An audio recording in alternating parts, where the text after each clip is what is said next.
We're on? Okay, good, good. We haven't done this in a little while of, recording and all of that, but it's so lovely to see all of you here this evening at the Athenaeum of Philadelphia. I think you all know who I am, Beth Hessel, the Executive Director, and it's always a delight to have you all here.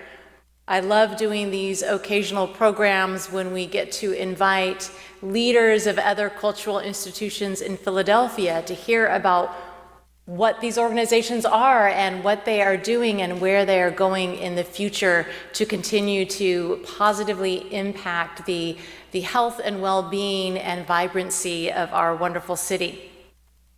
So it's really exciting tonight to have David Brigham here, who's the Librarian and CEO of the Historical Society of Pennsylvania.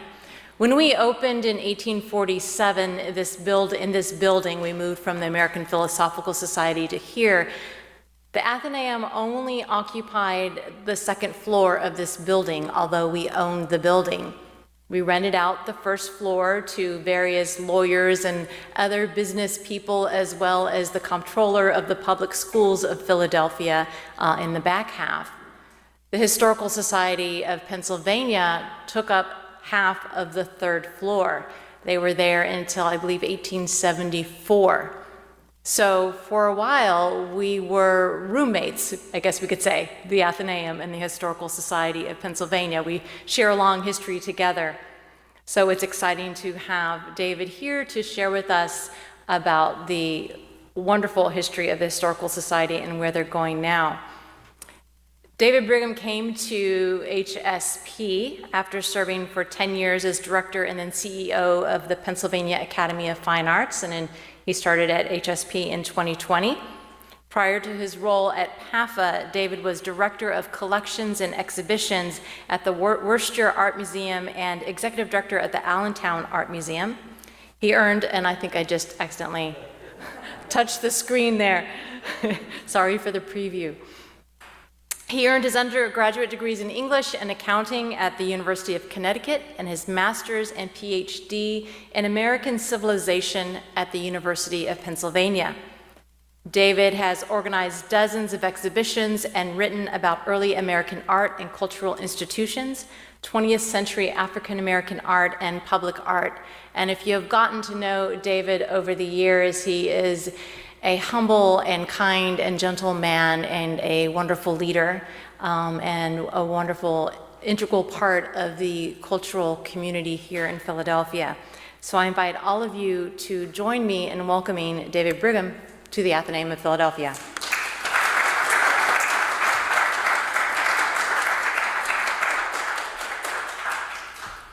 Thank you, Beth. It's so nice to see so many old friends and new friends here with me this evening. And I want to thank Beth for inviting me to share the history of HSP and also where we're going as an institution.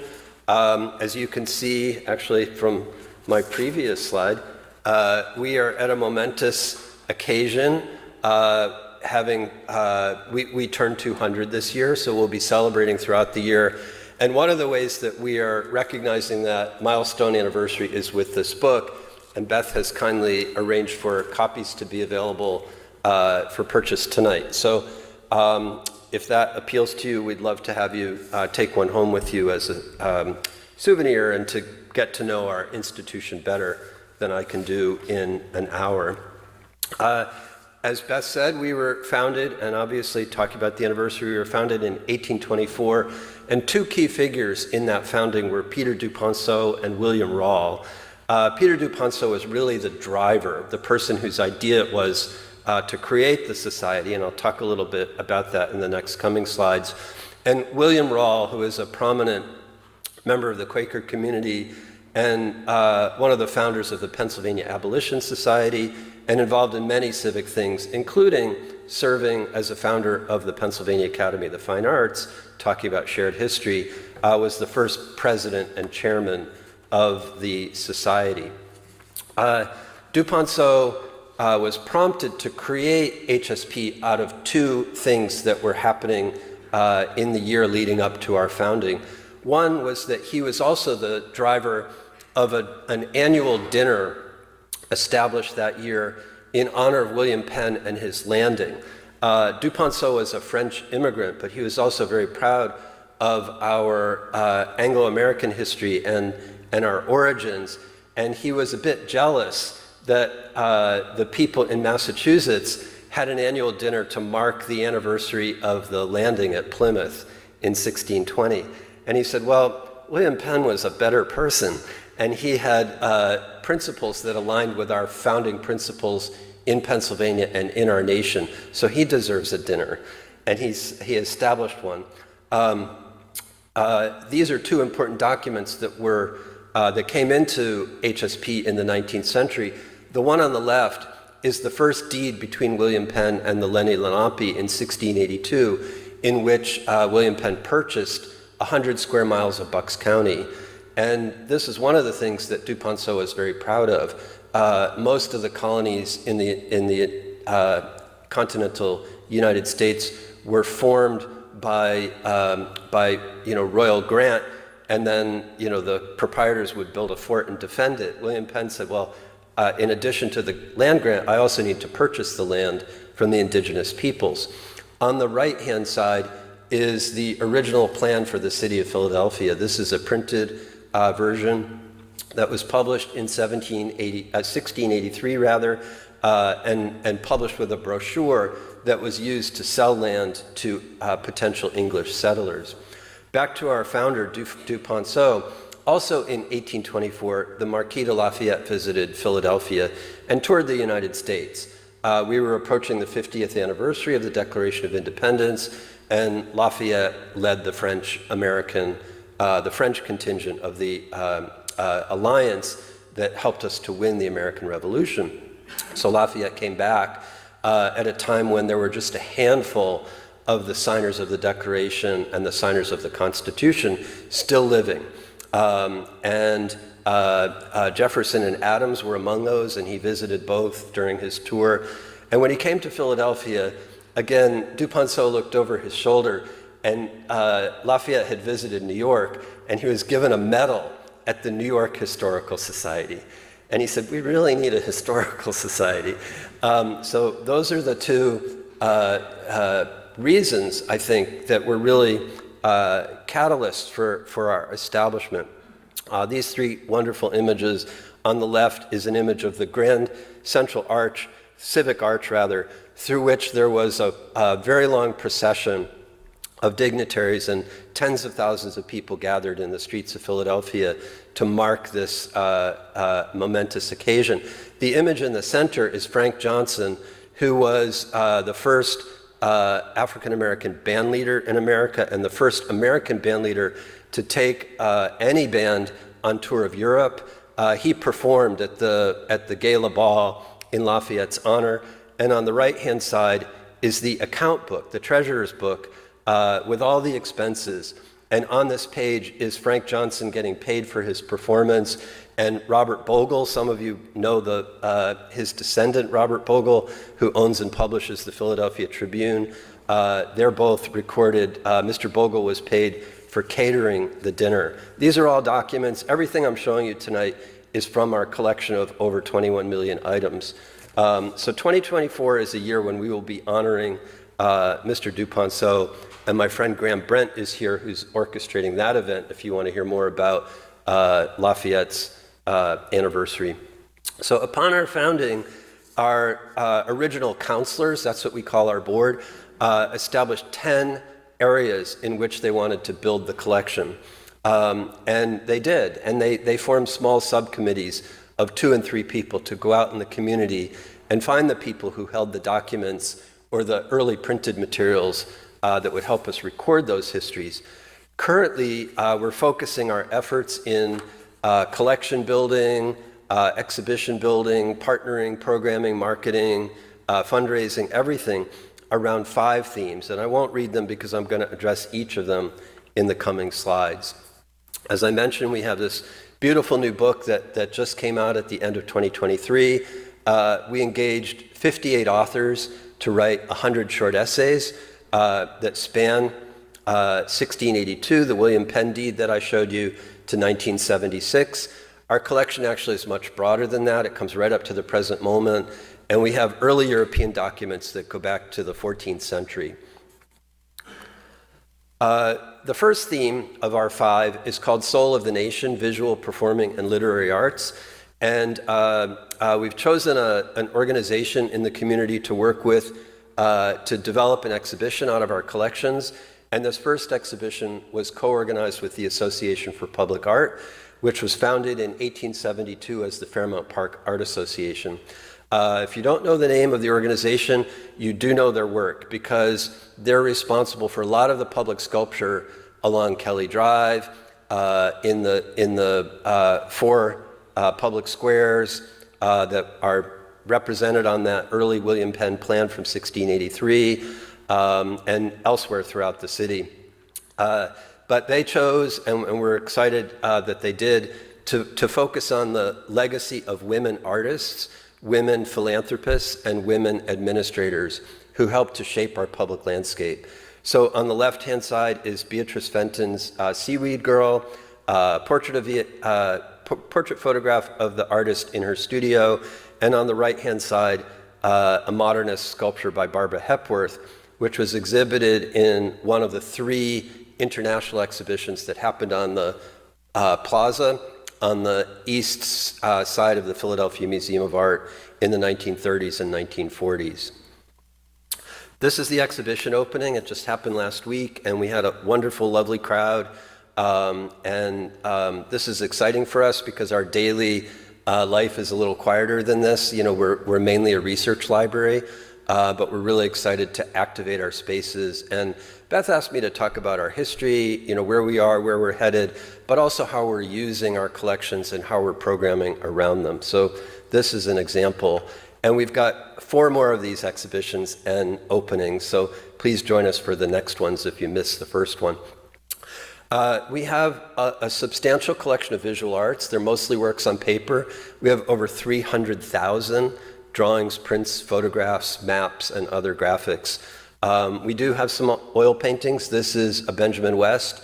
It's a large Grand Manner painting, about 7 feet high, and it resides in our reading room.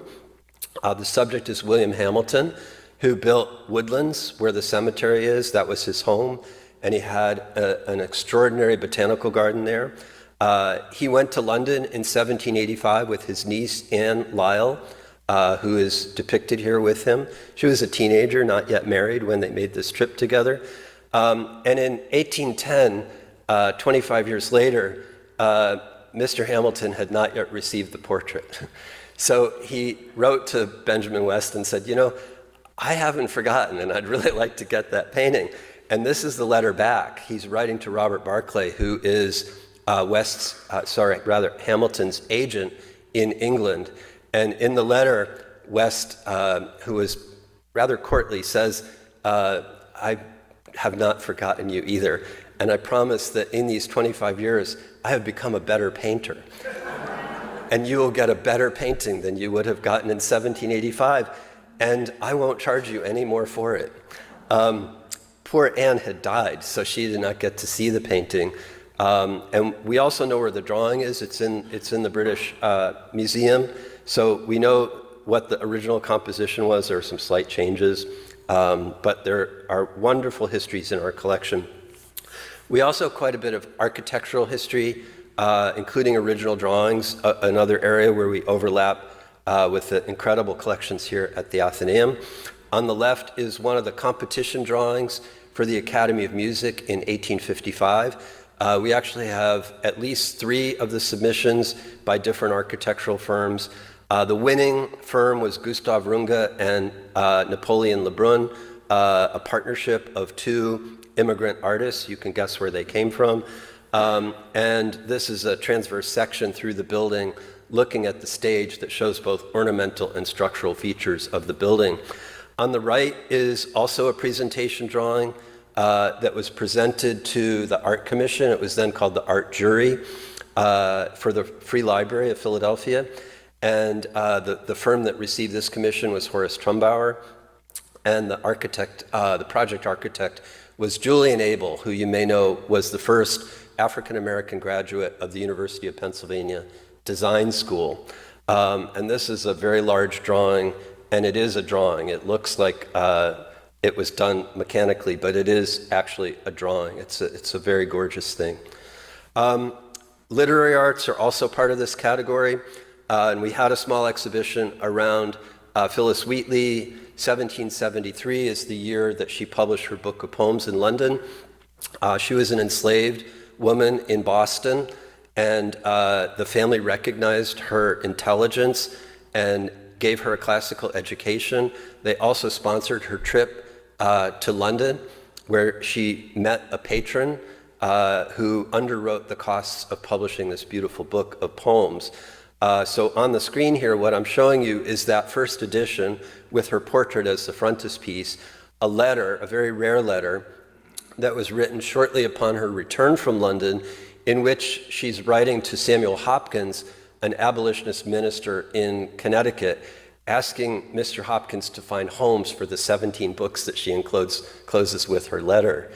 So she's selling books. You know, the distribution networks in the 18th century for books were not nearly as sophisticated as they are today. Obviously, there was no Amazon where you could push a button and the doorbell rings and the book is on your doorstep. It was a lot slower and more personal. And on the right is David Waldstreicher's book, which came out last year on the occasion of the 250th anniversary. And it's a brilliant book if you don't know it. David is a Philadelphian, and he's, you know, a very senior, eminent historian. And this book was recognized as one of the top 25 nonfiction books by the New York Times last year, and proudly, you know, many of our collections, as well as the collections of other repositories, were consulted in writing that book. Our next category is called Americans in Innovation, Science, Technology, and Enterprise. Our partner is the Independence Historical Trust, the organization that is an arm of Independence Hall, and they're the organization that's raising money for the first bank restoration. We have remarkable collections related to the financial history of the United States. As I said, the bank that they're restoring is called the First Bank, but there was actually a national bank before it, which was called the Bank of North America, rather. And on the left-hand side, you can see the holdings of the Bank of North America papers at HSP. So sometimes we have a single letter, as we do for Phyllis Wheatley, one of only 20 that survived, by the way. And sometimes we have institutional records that fill hundreds of volumes, as we do at the Bank of North America. And the bank was chartered by the Continental Congress in 1781 with Robert Morris kind of explaining and, you know, pushing the idea that in order for us to successfully, you know, get across the finish line in the American Revolution, we needed financing. We needed public financing. So the Bank of North America was created to create a financial mechanism for us to win the war. After the war, it became a private bank, and Hamilton's bank became the first bank. So the image in the center is the image of the first bank on 3rd Street, nearby here. And we have many papers by Hamilton and many papers by Tench Coxe, who was the Undersecretary of Treasury, working closely with Hamilton. The letters were written because Hamilton was in New York and Coxe was here in Philadelphia, and they helped to tell the story of how the bank was created. One of Hamilton's great policy statements was his report on manufacturers, in which he proposed the idea that we should build a manufacturing economy. And we have Cox's draft of that document. So, as we know, policy documents are not always written by the person who signs them, and we have the drafts that helps us to understand how that policy was written.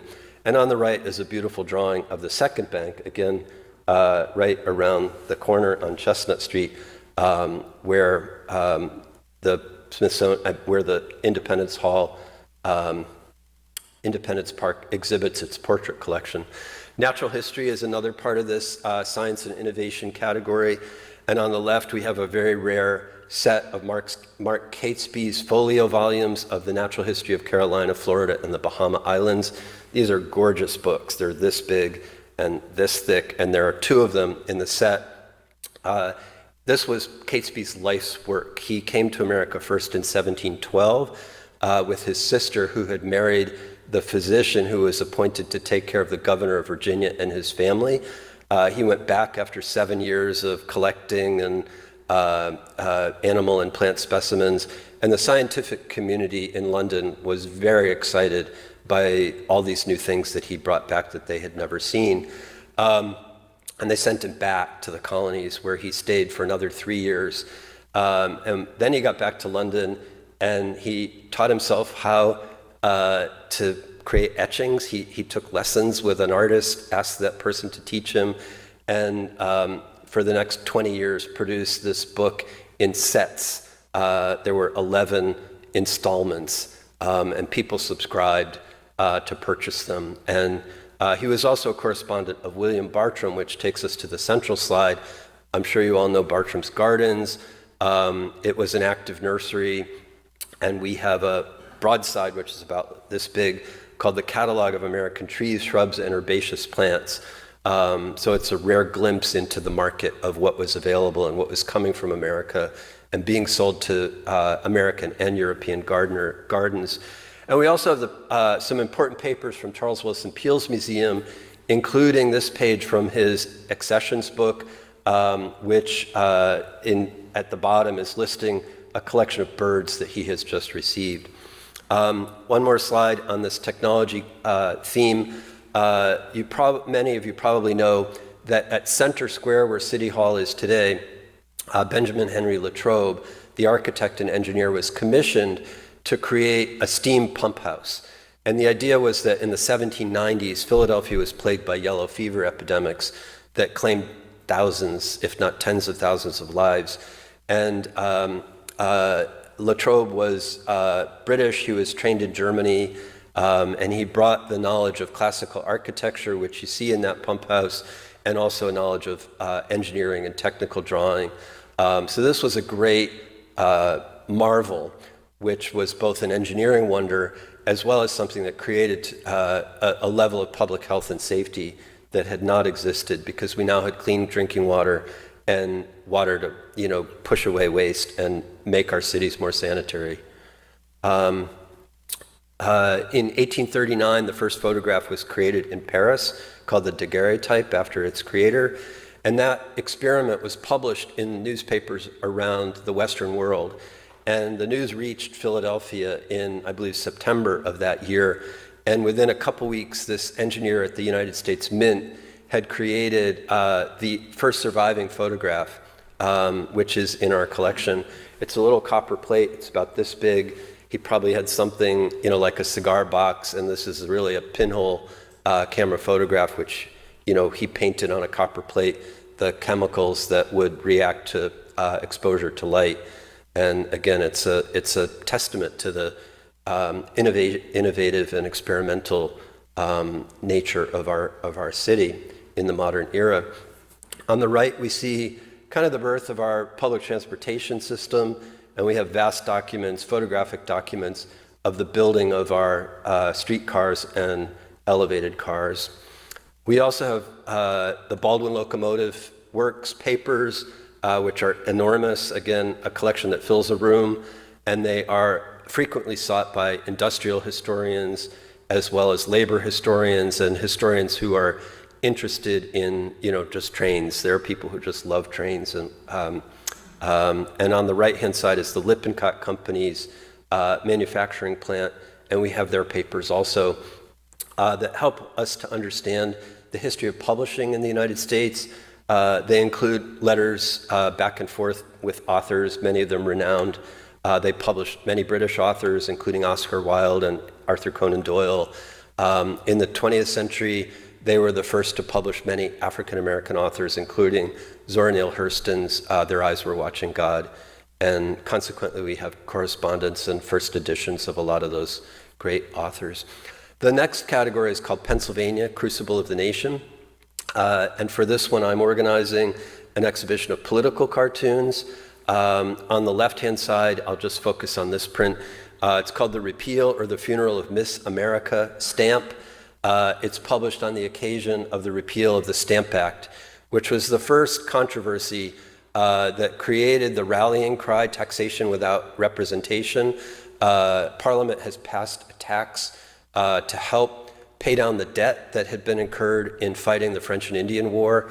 The French and Indian War was won by England and consequently vastly increased the territory that Britain then had to defend.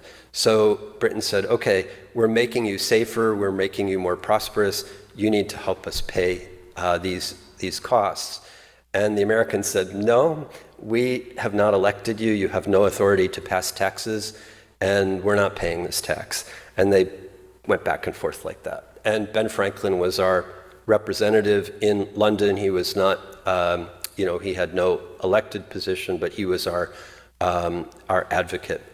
And eventually, what happened was the cities, the big port cities, including Philadelphia, passed non-importation agreements where they said, okay, you won't repeal the tax, we will not import British goods. You cannot tax us on imported goods if we're not unloading them on our docks.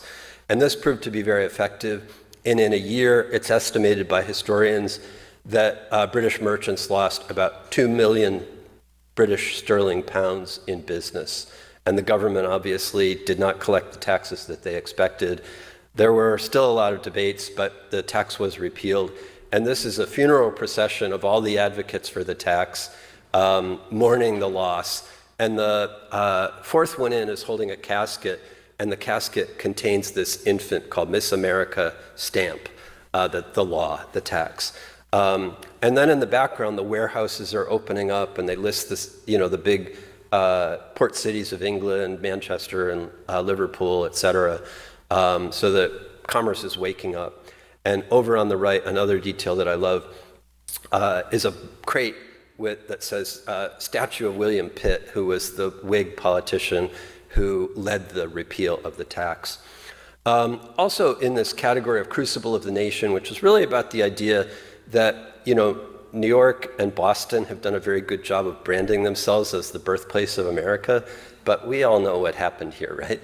And so that's really the concept here, but we want to express it and research it in all of its dimensions. You may have noticed in that list of the 10 original collecting categories that indigenous peoples was one of them. Well, in the official papers of the William Penn family and in the Logan papers, the Logans were, agents and representatives of the Penns here. There are records of a lot of history where we are interacting, buying, trading, treating with the indigenous peoples of Pennsylvania, not only the Lenni-Lenape, but also the Susquehanna and other tribes. So this book, Nicole Eustace's book, was researched largely out of our collection, again, sharing with you how our collections are used. It won the Pulitzer Prize in 2022, and again, I highly recommend this book if you have not read it. It reads like a novel, and it's suspenseful. You'll not want to put it down. But not to spoil it, but the book starts with a murder where the Cartledge brothers go out to buy all the skins that have been trapped and captured by an indigenous hunter in the Susquehanna.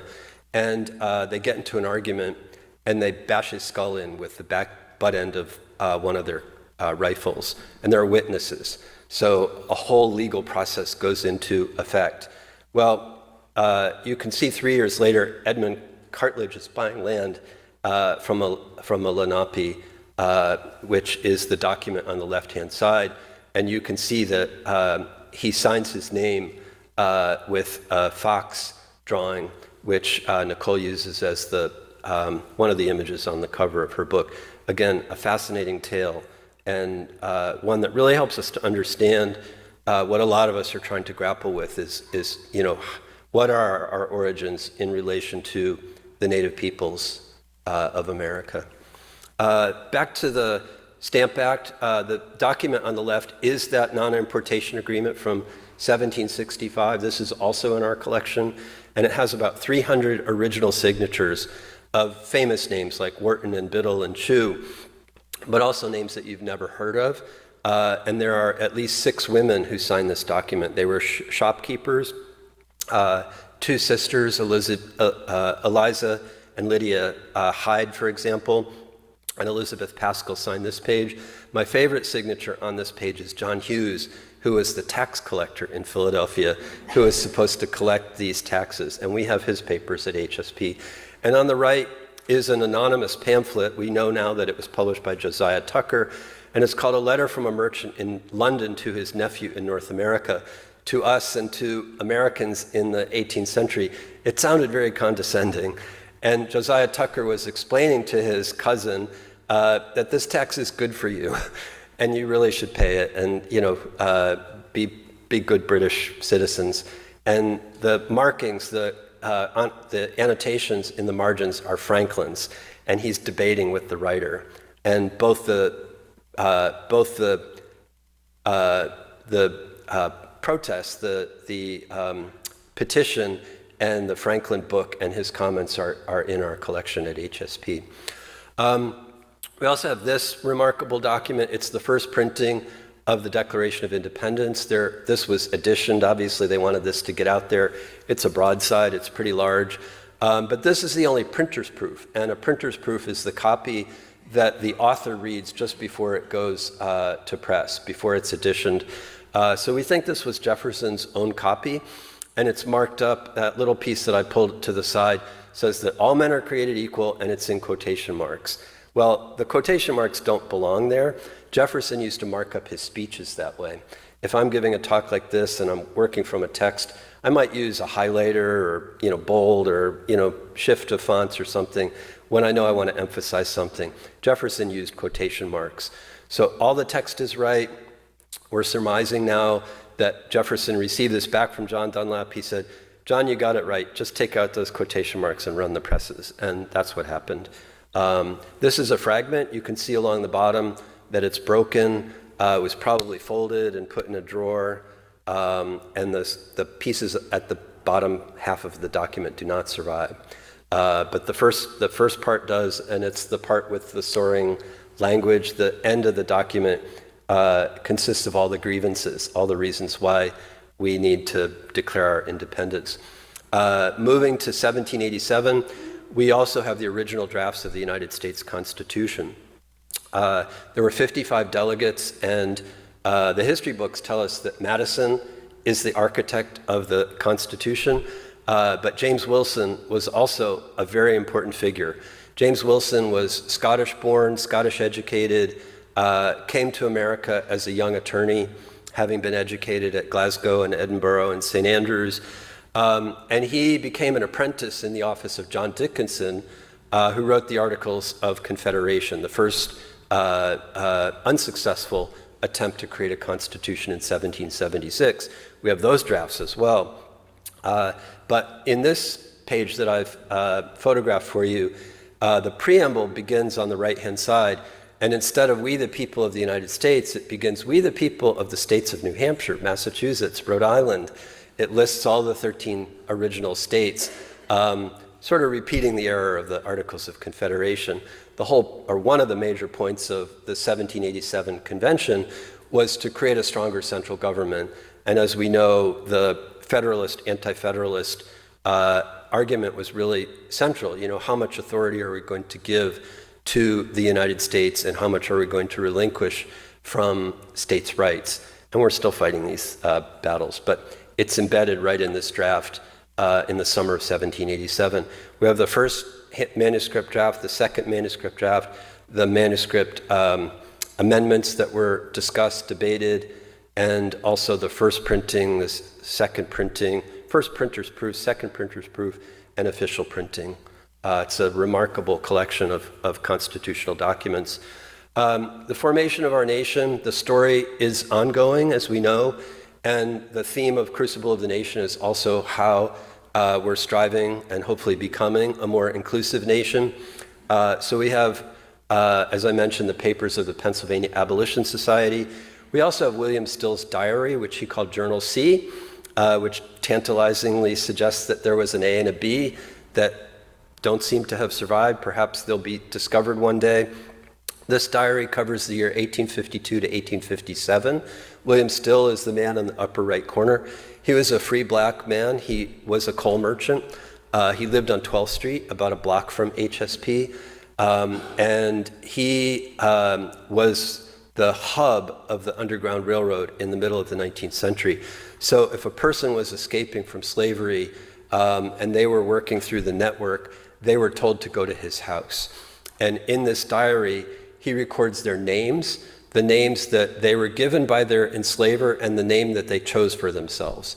So at the top of this page, it says Harriet Tubman arrived, and with her were 6 people. And he names the 6 people. And then he gives us a paragraph about each one. John was 20 years old. He was chestnut colored. He was spare in build. He escaped from the plantation of. That man was a very hard man. He owned 140 slaves. John tried to seek his own master and was denied, and that's the reason that he chose to leave at this time. When he left behind his mother, his sisters, his brothers, all slaves. So that's the kind of information that he gives us for each one of these nearly 900 people that he helped to find their way to freedom. In the back, he kept detailed records, and the pattern typically is that he helps them first to get clothes, because if they're escaping from a plantation, they were probably in tattered clothes that were very poor to begin with, and were filthy and not cared for, not mended. Secondly, he got them medical attention, food, lodging, and within a day or two, they were on their way to their next point north. The middle of this slide is a work of art by Nell Irvin Painter, who's a retired Princeton University professor of American history with a specialization in African American history. And she's the essayist who wrote about William Still for our 200th anniversary book. In retirement, Nell went back and earned her Master's of Fine Arts, and she has become a full-time printmaker. And so this is a work of art which sort of abstracts the idea of the Underground Railroad, this sort of informal network. And that convergence point at the upper right is Philadelphia. Genealogy is our next category, and you can see our genealogist, Katie Barnes, here helping council member Isaiah Thomas to learn about his own family history. I'm going to speed up a little bit because I realize I'm already at my time limit or close to it, because we want to leave time for questions. But this is a very active area for us, and we've been offering genealogical programs since the 1870s. And so 150 years of our history has had genealogy as a very active part. And at that moment, HSP made a commitment that our approach to genealogy would be inclusive rather than exclusive, that the point was for everybody to be able to find their past, and not simply those who come from the most elite families. In this area, we have a series of programs coming up this year devoted to some of the ethnic groups that have populated Pennsylvania. And on the right, just to brighten the slide a little bit, is a published family tree from the Lippincott family. Again, we have the Lippincott publishing papers, but also family papers. It's a wonderful tree because it's actually a tree. If you've ever done genealogy, it's usually more like a grid, but this one's actually a tree, and it's enormous. And this is just the left side of it. It goes way back to the Middle Ages. Our partner for our next category, which is our diversity category, is Taller Puertorriqueño. So here's a tree planting ceremony in North Philadelphia. And our collections are very rich in documenting the immigrant experience for people coming from about 80 nations around the world. This category includes this document. I mentioned the Pennsylvania Abolition Society papers. In 1838, they commissioned a census of the free black population. The reason they did this is because our state constitution was being updated. From the original constitution to 1838, black men could vote in Pennsylvania. In 1838, an amendment was introduced to disqualify black voters. And so the Abolition Society said, okay, well, there's no reason to do that. Our black population is productive. They are citizens. They are citizens in every sense of the word. And so they documented the address, the age, the education level, the income, the tax burden that they were carrying, the church that they belonged to, and any benevolent societies. So they were showing that this community was an active part of the fabric of our city. On the right-hand side is a website, a remarkable website called the 1838 Black Metropolis, and it uses this document as a jumping-off point to trace African American history in Philadelphia in the 19th century. We received a Library of Congress grant last year to create a series of podcasts documenting African American history in Philadelphia, and the first episode goes live on February 10th, so just a couple days away. And the creators of the website and the host for this episode are Michiko Quinones, who's the woman on the left-hand side in this photograph, and Morgan Lloyd, who is a curator at the African American Museum, and she's doing our next episode, which is about William Still. America's Promise and Its Many Voices also documents women's history. We have original documents written by women going back to Queen Elizabeth I, and we also have letters and diaries and other documents throughout the American experience. On the left is Dora Kelly Lewis, who is one of a number of Philadelphia-based activists for suffrage, women's suffrage, leading up to the 19th Amendment in 1920. On the right-hand side, our collections also celebrate women's achievements and innovations and creative work. This is a photograph of Mary Elizabeth Halleck Greenewalt, who was a classically trained musician. She played with the Philadelphia Symphony Orchestra, and she invented the organ that she's playing. And what's unique about this organ is that it brings together light and sound, a modernist concept called synesthesia. And she had patents, and she fought to defend those patents. So she's an artist, she's an inventor, and she was, a force. Let's see. I'm going to keep going because we are running out of time. We've done some substantial renovations in the last couple years. We raised about $3.8 million. We did a complete restoration of the outside of our building, which won a preservation award from the Greater Philadelphia Preservation Alliance. We did some interior renovations, which make our building, we hope, much more inviting and functional. The renovations also allow us to host events. So this is a rental event where another organization or a company or an individual can rent our reading room and host a party. And if they're interested, we can also show their guests some of the documents that you've seen today. You can see that Benjamin West painting on the wall at the back to the left. We have a new partnership with Penn, University of Pennsylvania, whereby their faculty are teaching directly from primary documents in our collection. These are undergraduate courses that span across the arts and sciences.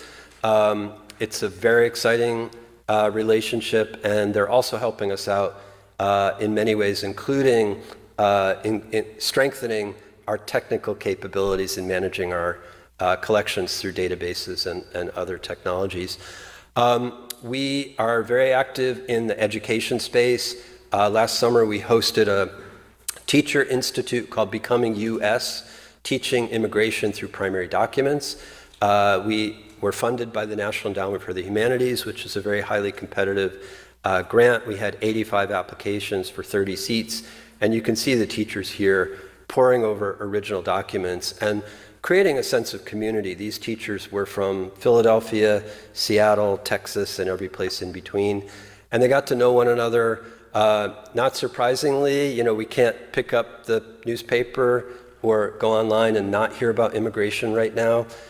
Teaching about immigration is very highly politicized, and these teachers feel embattled and exhausted, and so we were trying to give them some strategies for making that content safe, not ignoring the complexities of it, but creating ways for them to be able to engage their students substantively. We brought in a number of experts, including in addition to our own staff. And almost last, we have, in the last 2 years, become the leaders for National History Day. We are organizing and managing the Philadelphia chapter of this very, very wonderful opportunity for middle school and high school students. I don't know what your experience was in high school, but I didn't particularly love history because that book was not very friendly to me. You know, just this big fat book, and it just felt so, it felt so dry. But when students can actually see the history through these documents, it's a completely different experience. And they can choose what they want to study and what they want to write about, and they can express it through a diorama, through a website, through a documentary. They can even perform their ideas. The winners go on to statewide competition, and the winners there go on to national competition. And we work with 20 institutional partners, so this is not just HSP, but we are doing the organizational work. And lastly, if you've enjoyed this, I hope you'll get involved in some way, and there are lots of ways to do so. So I'll stop there and see if there are any questions, Beth.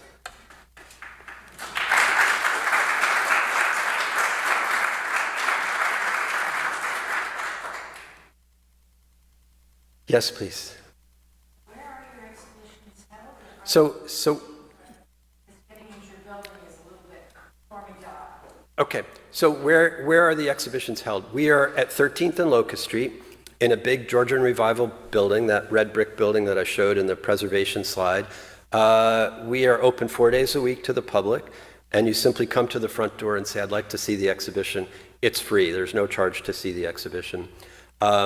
So just go on our website, look for the public hours, come during those public hours, no reservations, no cost, and we'd be glad to have you. Yes, please. When you have original documents about the Constitution and all those early times, in Washington, those documents are under bulletproof vests of things.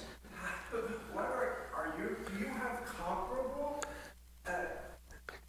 documents like that, the Constitution, that's not under glass or? So the document that I showed you lives in a bank vault. I would say it's even safer than the glass cases in Washington. It literally lives in a bank vault on our campus. We have a 8-inch steel door on this bank vault, and there are 2 people who know the combination. So it's very safe. And these are unique founding documents. And people will often ask me, why are they here instead of in the National Archives? And the answer is, they were in James Wilson's possession, and he died in 1798. And his family moved out to Carlisle, Pennsylvania, and his niece was cleaning out the house in about 1870 and said, well, Uncle William's law office documents should probably go somewhere. And they decided that HSP was the place, and they shipped them to us with a letter that said, here are my Uncle William's law office papers. He was also a Supreme Court justice on the first Supreme Court, had a very distinguished career. He was the first appointed law professor at the University of Pennsylvania. And as I said, he signed the Declaration and the Constitution, which there's a very small number of people who did that, signed both, that is. So the reason that they're with us is because they were in his private papers. And the federal records law takes effect in 1789, 2 years later. So anything before 1789, even if it appears to be an official document, can be owned privately. And we do have on-site conservation. We have 2 full-time conservators. We have over 21 million documents. So it's an enormous responsibility and task, but we do have professional conservators on site if anything needs attention. Yes, please. Members of the society are able to see if they make proper arrangements, any document in the collection? So the question is, are members able to see any document in the collection? Almost yes. We again are open 4 days a week to the public, and anyone can make a reservation. Members can attend for free at any of those public hours. Non-members can come in and use the library for $10 a day. And if you're researching something, you fill out a call slip, and there are reference librarians to help you find what you're looking for. If you want to see the first draft of the Constitution, they're going to ask you some questions. And, why do you need to see that rather than, can we provide you a facsimile copy? Are you just trying to read the document? You're most likely going to be given a facsimile rather than the original document. But there's a very small handful of things that we will not page and make available to you. Some documents are very fragile, and in those cases, they have designations in the storage areas that say do not page. And in most cases, we have either a digital or a printed facsimile of those documents. But 999 times out of 100, you can handle the original. And we let middle school kids do that too. They're taught how to handle things and told what to do. But our job is to balance conservation and access, and we want to succeed at both. Yes, please. Does HSP have a working relationship with the Pennsylvania Historical and Museum Commission? Yeah, good question. Does HSP have a working relationship with the Pennsylvania Historic and Museum Commission? Yes. Every historical society and historical organization has a relationship with PHMC. One of them is that they are the funding arm for the Commonwealth for organizations like ours. So we apply to them. We have a good collegial relationship. PHMC also manages the historic marker program, those blue and gold markers around the city and around the Commonwealth. And when those are researched, that research is often done in our library, depending on the topic. Nancy Moses is here. Nancy was the chair of PHMC. So Nancy, thank you for being here today, and thank you for the great work you did in leading that important organization. And they often have collections that directly complement ours. So we do exchange information. We have, collegial relations with them. And generally, I think most libraries and archives we're proud of what we have, but we generally want first and foremost for things to be collected and saved and secured for future generations and made available to others. So there's a little friendly rivalry, but generally we're collegial and cooperative with one another.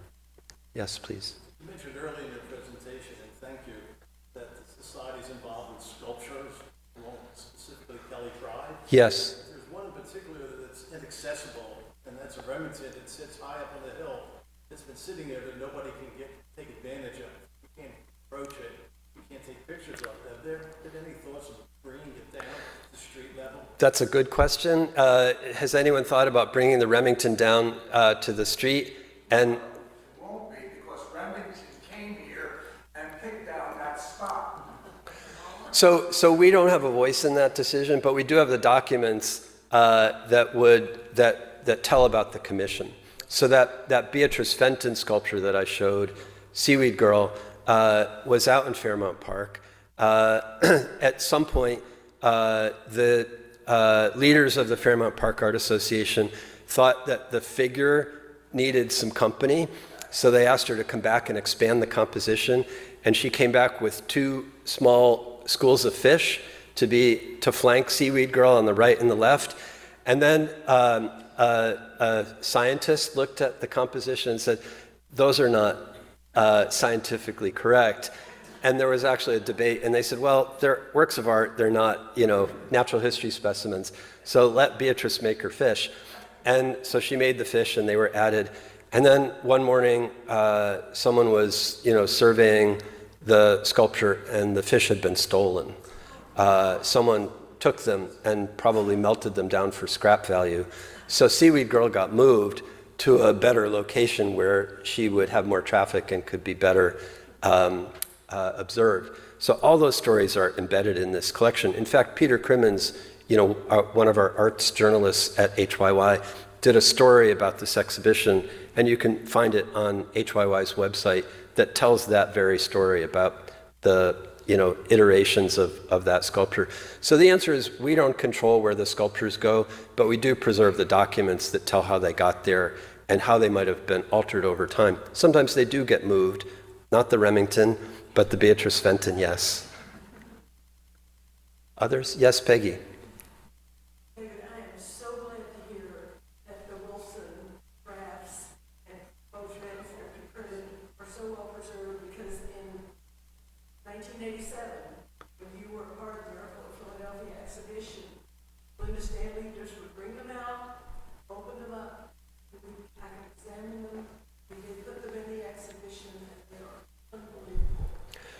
So Peggy, thank you for that work that you did in 1987. Peggy led the effort to mark the 200th anniversary of the Constitutional Convention at a very important exhibition that happened here in the Second Bank, right, Peggy? So Peggy did that work and used our collection and other collections as well. And now so much is digitized. Yes. How do you make the decision of that? Yeah, good question. I want to say a couple more words about Wilson, and then I'll talk about digitization. There is a champion of James Wilson. How many people knew James Wilson's name before this? Don't be embarrassed if you don't. How many people didn't know James Wilson's name? A lot, right? And so he's a very important founder that most of us didn't learn about in that big fat textbook, or even in, American history of the, early republic, or, he just is not well known or appreciated. He has a champion. His name is Bill Ewald, who's a law professor at the University of Pennsylvania. And Bill's currently working on a big, 500-page book for Harvard University Press that will be out in 2026. Bill's also working on a 3-volume set of edited papers by James Wilson. I won't steal his thunder, but he's got some really exciting discoveries. And I'm working with Bill now on 2 exhibitions that will happen in 2026 as part of our commemoration of the 250th anniversary of the Declaration. And then sometime after that, maybe 2028, really diving into the drafts of the Constitution. Peggy's other question was about how do you decide what to digitize? Again, we have 21 million documents. It would take lifetimes, many lifetimes. In fact, I think I calculated it would take 200 years of labor to digitize our entire collection. That's a back-of-the-envelope calculation based on some of the largest digitization projects that we have completed. And the decisions are made in a variety of ways. In fact, in our current strategic plan, we articulate a digital strategy which has 3 tiers. At the top tier are things that we consider to be national or even international treasures, like the drafts of the Constitution. We think those should be digitized and made accessible to everybody anywhere at no charge. Second level of our digital strategy is to identify maybe 100 collections and say, okay, here are items that people should know about and scholars should know about and the general public should know about, but we can't possibly digitize all of them. So we might pick 10 items, 100 items, 50 items, and digitize those as teaser content, enough to whet your appetite, but not enough to satisfy your appetite. And then the third round are things that we think we can digitize that we would put on a password-protected subscription website. And those things would be primarily in the genealogical category. So if you were reading quickly, down at the bottom, you saw that we have identified 75 collections that should be digitized for genealogists. And those collections alone, those 75 collections, will take about 2.5 years of labor, maybe 3 years to digitize. Could be 3 people, they'd get it done in 1 year, but 3 labor years. And those are things that, like the New England Historic Genealogical Society, we would use to increase our membership and, not a huge barrier, maybe $100 a year, but a way for us to earn some income in addition to asking our generous community to support us through philanthropic gifts. Beth, what do you think? I'm happy to keep going. Maybe what we do is we sign some books and we can keep visiting for those of you who want to stay. I really appreciate that you came out this evening and appreciate all your questions. Do come and visit us at 13th and Locust. I want to say also that I really admire the work that Beth's doing here. She's a great colleague, generous to invite me to come and tell you about my mission and our mission. And she's, a friend and she's doing outstanding work here, making this a very welcoming place, in the current lingo, a third place where people want to be when they're not at work and when they're not at home. So, Beth, thank you.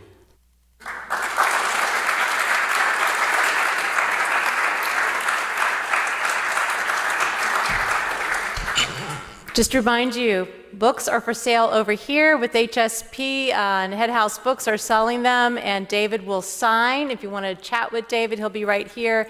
This is a great opportunity to dive more into our history of Pennsylvania and the U.S. as it is encompassed in HSP's collection. So encourage you to buy a book this evening and look online for more programs. If you enjoy these opportunities to talk and learn with some of our leaders in Philadelphia, we have a brand new program starting in March, a salon series. Nancy Moses, in fact, has been part of the team that has been organizing it one Monday evening a month, a chance for 20 people to gather for conversation with a leader who happens to be a member of the Athenaeum as well. First one in March will be with former Governor Tom Wolf, and then Michael Gary, the head of Friends Select School.